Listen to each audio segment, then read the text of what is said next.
Good morning po. Napakaganda ng sabi ng kanta. Kailan pa ibibigay ang buhay mo't lakas? Ayun nga, pwede ba natin sagutin sa ating mga sarili? Sa Kanyang nagbigay sa iyo ng buhay na wagas. Kung ang araw mo'y lumipas na, makuha mo pa kayang siya'y paglingkuran. Kailan pa kayo maglilingkod sa Diyos? Kung hindi ngayon, kailan pa? May isang challenge iti sa tunggal may isang tayo na saan tayo na urayan ito no nakapoy ken awan iti gawin tayo nga agserbi ken ni Apo Dios ken mamati ken ni Apo Dios gapu ta baka dumteng iti panawon na udi iti amin. Tayo po ay manalangin. Lord, we offer to you this message. Patuloy kang mag-usap sa bawat isa sa aming Panginoon. At minsan pa, hamunin mo po kami at bigyan kami, Panginoon, ng pagkain sa aming espiritual na buhay. Pagpalain mo din ang mga puso at isip na makikinig, gayon din ang iyong lingkod na panggagalingan ito. Sa pangalan ni Jesus, Amen and Amen.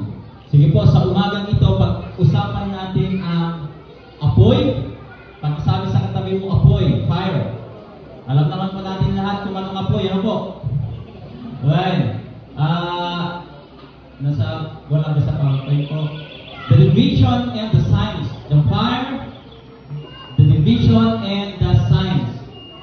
Pentecost 10 sermon.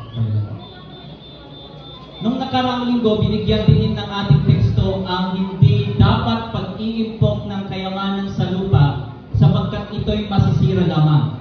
So the Sunday before last Sunday, pinag-usapan natin yung mayamang hangal. At noong nakaraang linggo naman, patungkol ito sa hamon ni Jesus sa mga mayayaman na ibenta ang kanilang ari-arian at ibigay ang napagbentahan sa mga mahihirap. Ito po ay sermon ni Pastor Alan. At napaka-challenging at napakabigat na hamon. Ito ay hamon sapagkat alam natin na lahat ng meron tayo sa mundong ito, maaaring sa isang iglap, mawawala ito, at even yung buhay natin. Ito ay hamon sa isang mananampalatayang Kristiyano. Sa tekstong ito naman, isa na namang mabigat na hamon. Ano po? Ang pagiging isang disipulo ni Kristo ang ating makikita sa ating teksto. Simula noong unang linggo hanggang ngayon po ay puro Luke 12 yung pinanggagalingan natin. Ano po? But this time, doon tayo sa last part ng Lucas 12. Tingnan natin yung ating teksto.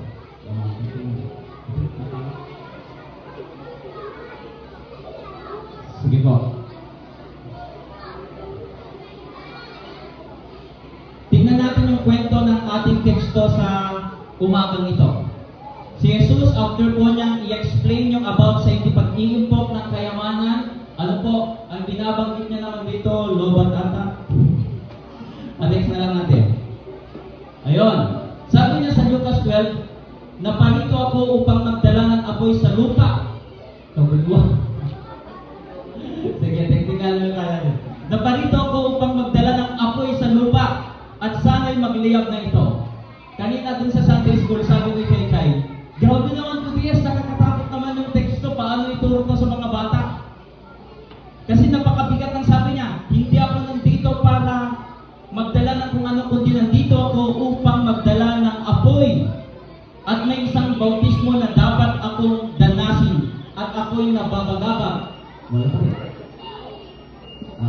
At ako'y nababagabag hanggat hindi ito nagaganap. Akala ba ninyo naparito ako upang magdala ng kapayapaan sa lupa? Ano po isa? Magdala ng kapayapaan sa lupa? Sinasabi ko sa inyo, hindi kapayapaan ang dala ko, kundi pagkabahabahagi. Hikita po ninyo doon, pagkabahabahagi, division. Mula ngayon, ang 5 sa isang sambahayan ay mahahati, 3 laban sa 2, 2 laban sa 3. Si Jesus mismo ang nagsabi na siya ay pumarito hindi para sa kapayapaan, Eh bakit lagi natin sinesermon na kailangan natin magkaisa? Kailangan may kaayusan. Tila ba sa pagsabi ni Jesus ng ganito, parang sinasabi niya, okay lang ang division, okay lang ang magkabahagi, okay lang ang hindi magkakasundo, okay lang ang mag-aaway-away. Paano na yung claim natin na si Jesus is the Prince of Peace? Bakit sinasabi niya na naparito siya? Apoy ang kanyang dala. At ang apoy na yan magbubunga ng pagkabahagi. Sinasalungat ba ni Jesus ang kanyang sinasabi? Mga kapatid, hindi po niya sinasalungat. Jesus is confronting us, disciples or believers, with the true cause of following Him and the urgency of our time of the times. Yung kailangan na. Tignan natin, i-dissect natin. Ano po, isa-isa? Yung apoy. Dito ka tayo. Okay. Sige, next na natin. Yung apoy, ano po? Sabi niya, naparito ako upang magdala ng apoy sa lupa, sana'y magliliyab din ko. Sa Old Testament, ang apoy sa Biblia ay nangangahulugan ng paglilinis, pagpapadalisay sa isang bagay. At ginagamit din itong apoy na ito bilang paglalarawan ng Espiritu Santo na darating. Diba? Makita tayo, itubig kami, nung bata po kami, every time na gusto namin kunin yung buli DJ battery, pinapadaan sa apoy kapto maisina or maihiwalay yung madumi at kukunin namin yung dalisay. Ganun din yung sa gold, sabi niya doon sa ating sa Bible, especially sa 1 Peter, na yung bawat ginto in order for you para makuha yung gold at makita kung ito ay tunay at dalisay, kailangan dumaan sa apoy. Ano po? At yung dumating yung banal na Espiritu sa mga disciples, anong naging senyal? Apoy na pumunta sa mga ulo nila. At even yung logo natin, yung cross tapos yung dalawang ganyan, ano po, hindi po yun basta kung ano lang. That's fire. Na ibig sabihin, sa pamamagitan ng Espiritu Santo na isinalalarawan ng apoy na yon at ni Yesu Kristo yung cross, nag-join ang dalawang malalaking iglesia. Ang Methodist Church, ang Evangelical United Brethren Church. Sa Matthew 3:11, ang sabi ni Juan, binabautismuhan ko kayo ng tubig bilang patunay ng inyong pagsisisi at pagtalikod sa kasalanan. So there is cleansing and there is repentance. Ngunit darating ang kasunod ko ay magbabautismo sa inyo ng Espiritu at sa apoy. Ang apoy ay sagisag ng banal na Espiritu na bumaba sa atin upang tayo ay bigyan ng kapangyarihan. So ang apoy, pag sinabi ni Jesus Christ, I came and I bring yung apoy na ito, yung fire na ito, hindi ibig sabihin na susunugin tayo, kundi ibig sabihin dadalisayin ang mundo, lilinisan ang mundo, at hindi lang yan, i-empower tayo sa pamamagitan ng kanyang Espiritu Santo. Bakit kailangan natin ma-empower? Upang sumunod at tumupad sa pinapagawa sa atin ng Panginoon. Ang nais ni Jesus ay magliyab na ang apoy na ito. Yung urgency, dapat na yun na magliyab, dapat na yun na malinis, dapat na yun na may sakatuparan. Yung bautismo na aking tatahakin, yung aking kamatayan, yung aking pagliligtas sa mundo, dapat na yun na mangyari. Nais niyang maganap na ang kanyang misyon. Ang kanyang pagpapadalisay sa bawat taong naniniwala sa kanya at ang kanyang paglilinis sa mundo dahil sa kasalanan at yung pagbubuhos niya ng banal na Espiritu na mangunguna sa ating pananampalataya. Second, pagkabahagi. Sino gusto ng division? Ayaw natin, di ba? Gusto natin multiplication. Di ba? Kahit sa pera natin, gusto nyo bang matibay? Dapat ma-multiply, dumami. Sa ating teksto, sabi ni Jesus, akala nyo ba narito ako pang magdala ng kapayapaan sa lupa? Sinasabi ko, hindi kapayapaan ang dala ko, kundi division, pagkabahagi. Ibig bang sabihin, pinapatronize ni Jesus ang pagkabahagi? Gusto ba niya ng kaguluhan? Hindi lang bahagi, sabi niya, ang ama laban sa anak na lalaki, ang anak na babae laban sa ina. Di ba? Ang biyanan laban sa katugangan. Isubit lang dahil magutek, kaapang ang katugangan kini agbiyanan na yan. Talagang na biblical kaya, biblical pala yung galon. Pero ito ba, ina-affirm niya Gusto ko yung isang interpretation ni Cardinal Tagliat, ang sabi niya, if you notice, yung binabanggit na kinukumpira is the old and the new. The old generation and the new generation. Ama, anak, ina, anak, biyanan, tapos manugang. Hindi lang yun literal, but nagpapakita yun ng sa sarili natin. That if we proclaim yung pananampalataya natin kay Kristo, yung old na sarili natin, old self natin, inaaway niya yung new self natin. Di ba minsan pagka nung tayo tumanggap na kay Jesus at tayo ay naging Kristiyano, tayo naging active sa church, marami nang hindi kanais-nais na iniiwan natin. At minsan hinihila niya tayo. Marami ng kasalanan yung binitawan natin at minsan hinihila niya tayo. At sabi niya, nag-aaway yung old and new self because of your faith kay Jesus Christ. At isang interpretation yun, sabi ko, maganda. Magandang interpretation yun. Ano pa? Ang pagsunod kay Kristo at pamumuhay sa Ebanghelyo ay may hinihinging decision. Nangangailangan ito ng katapatan o allegiance kay Kristo lamang. Bakit may division? Bakit? Kung sinabi mong naniniwala kay Kristo, meron at merong pwedeng mahati sa sarili mo or kaya naman doon sa relasyon sa ating kapwa. Napansin ninyo mga kapatid, nung tayo ay nanampalataya kay Kristo at naging active kay Kristo, minsan sinasabi natin, dakamantang, natin, kasla kayo lang nakasansanto. Di ba? Kanayon kayo nga, Bible study, discipleship group. Minsan yung mga members ng pamilya natin, at makikita natin, sabi ba, makikita din natin minsan, hindi lahat sa loob ng pamilya, pare-parehas kayo ng pananampalataya. Hindi lahat sa loob ng pamilya, meron at merong pumukontra sa iyong pananampalataya. And that's the reality. Pero pag tayo mga kapatid ay naniwala kay Kristo, kailangan i-declare natin yung ating allegiance or katapatan kay Kristo lamang. Tingnan natin yung kahulugan ng kapayapaan according sa mga Romano or sa Roma during that time. Na sila yung may hawak sa Judea sa panahon ni Jesus. Ang kapayapaan doon sa Judea na sinasabi ng Romana ay nakabase sa takot at pagkontrol sa komunidad. Di ba yung sinasabi, mapayapa kami dito, pero walang gumagalaw, walang kumukontra. Bakit? Nakabase sa takot. Ayaw nila na papatayin sila ng imperyo ng Roma. Sinasabi nilang sa ngalan ng emperador ni Caesar, nagkakaroon ng kapayapaan sapagkat sino mang sumasalungat sa kagustuhan ng emperador at ng buong imperyo, pinapatay at pinaparusahan. Kaya ang komunidad noon ng Israel natatakot ay nababalot sa takot. Lahat ng nasasakupan nila, sinasabi nila, may peace dito. Wala nga lang order. May peace dito. Bakit? Walang kumukontra kahit isa. Walang gera. Walang anuman.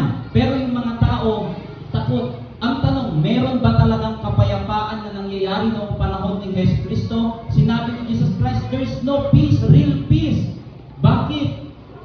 Maraming tao ang nagugutom.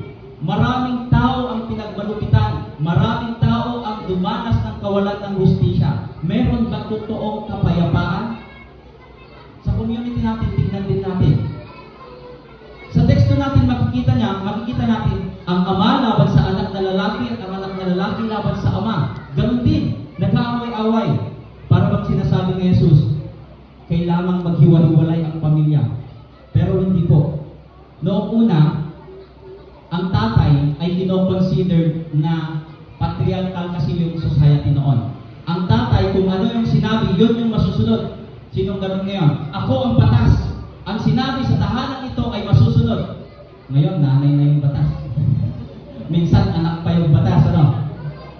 Kung ano yung sinabi, kaya nga, binibilang lang puro kalalakihan noon. Parang yung babae, second-class citizen. And, mind you, noong panahon ni Jesus Christ, si Emperador Caesar is considered the father of all fathers, the Lord of all lords. Siya yung kinikilalang Panginoon. Pero nung dumating itong si Jesus Kristo, para i-break yung justice, ay yung injustice at yung sistema noon, sabi niya is ginugulo mo ang komunidad namin. nagkaroon ng division sapagkat unti-unting namumulat ang mga tao na labanan ang status quo. Unti-unti silang tumitindig yung mga tagasunod ni Jesucristo against sa Roma at nagkaroon ng division. Yung kinikilala ng tao na si Caesar, si Emperador Caesar ay Lord, marami nang nagsasabi, Caesar or si Emperador is not the true Lord, but Jesus Christ is the true King, the true Father, the true Lord.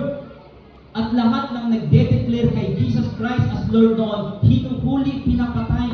That's why there is a division sa community. At yun yung nangyari noong panahon na yon.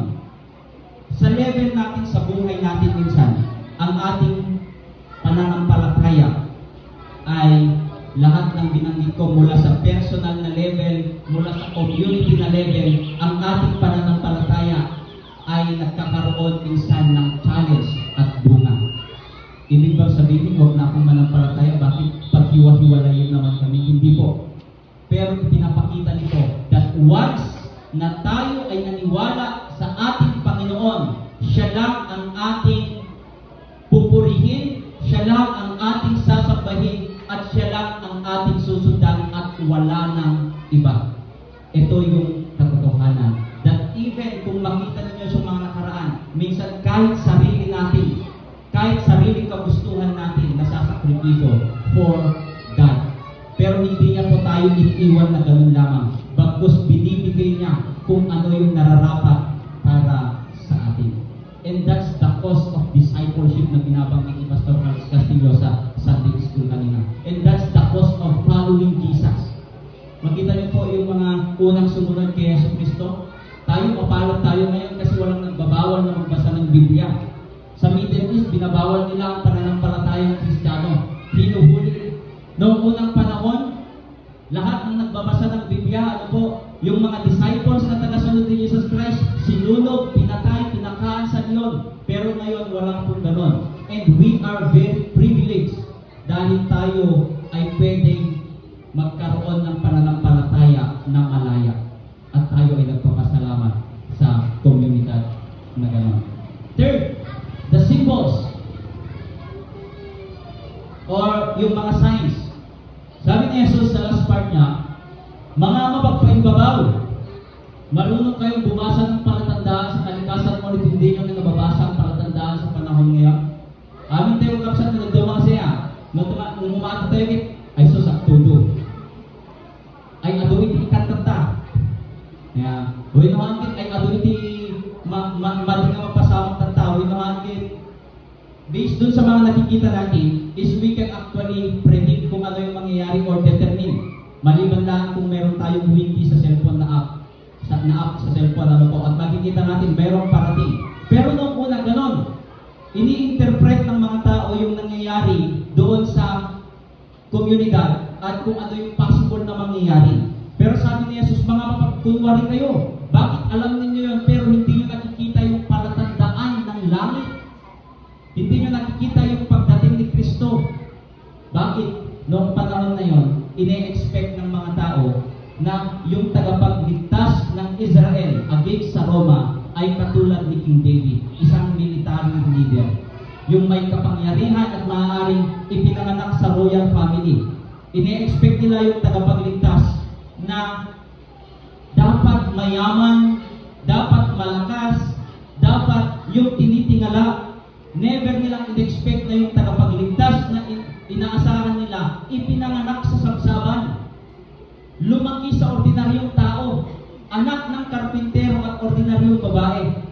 Never nilang in-expect yung ganon, kaya nung meron na si Jesus, never silang naniwala kay Jesus. Hindi niya lang tinutukoy ito yung signs noong dumating si Jesus. Tinutukoy niya ito yung signs na sa kanyang muling pagbabalik. Yung kanyang muling pagbabalik, sabi niya sa Matthew 24, tayo din mga kapatid, lagi sinasabi ito naman yun, nasa huling stage na tayo. Yugto na tayo ng pananampalataya, hindi natin kung gaano katagal, pero alam natin, and even tayo mismo, nasa huling stage na tayo ng ating pananampalataya or ng ating mundo. Sapagkat nakikita na natin ang mga signs. Ano ba yung mga signs? Tignan natin sa Matthew 24. mag-iingat kayo upang hindi kayo maligaw ni Numan. Diba? Ito yung mga signs ng kanyang pagdating ulit, pagdating ni Yesu Cristo ulit. Ano po? Maraming paparito sa pangalan ko at magpapanggap na sila ang Kristo at marami silang maliligaw. Na papanood nyo na yan sa TV? Nakikita nyo na yan? Na maraming dumarating at sabi nila, ako ang Diyos, the Almighty Father. Diba? Marami daw magsasabi ng ganyan. Makakarinig kayo ng mga labanan at mga kabalita ng mga digmaan sa iba't ibang dako. Diba? Nagkadulang gera tatan. Ngunit huwag kayong mabahala dahil talagang mangyayari ang mga iyon. Bagamat hindi pa iyon ang katapusan ng mundo. But these are the signs na yung pagdating muli ni Jesus ay nalalapit na. Next po. Hindi natin may next na pipakita lang. Yan. Maglalaban-laban ang mga bansa at gayon din ang mga kaharian. Biblikal po yan. Magkakaroon ng taggutom at lilindol sa maraming lugar. Kailan lang nagkaroon tayo ng tsunami alert? Ano po? Yung taggutom, lagi naman tayong gutom, di ba? Ano po? Magkakaroon ng taggutom, anong famine? Pagkatapos ay kapupuotan kayong lahat dahil sa inyong pagsunod sa akin at isasakdan kayo upang mahirapan at patay. Nangyari ng panahon ng mga disciples. At dahil ito'y marami ang tatalikod sa kanilang pananampalataya. Mapupuot sila at magtataksil sa isa't isa. No wonder, ano po, maraming nagbabackslide sa panahon ngayon. Maraming nawawalan ng tiwala sa Panginoon. Maraming lumalayo sa Panginoon. Maraming magpapanggap na propeta at ililigaw ang mga tao. Laganap ang kasamaan, kaya't manlalamig ang pag-ibig ng marami. Ngunit ang mananatiling tapat hanggang wakas ay siyang maliligtas. Ulitin natin. Ngunit ang mananatiling tapat hanggang wakas ay siyang maliligtas. Pakitignan mo po yung katabi ninyo kung kaya niyang manatili hanggang wakas. O baka pangdamdamo lang. Ipangaral sa buong sanlibutan ang magandang balitang ito tungkol sa kaharian ng Diyos upang magsilbing patotoo sa lahat ng bansa at saka darating na ang wakas.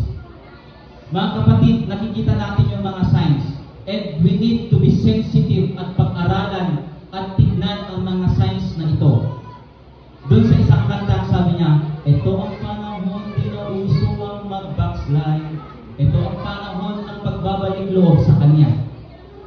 Kaya tayo na manampalataya.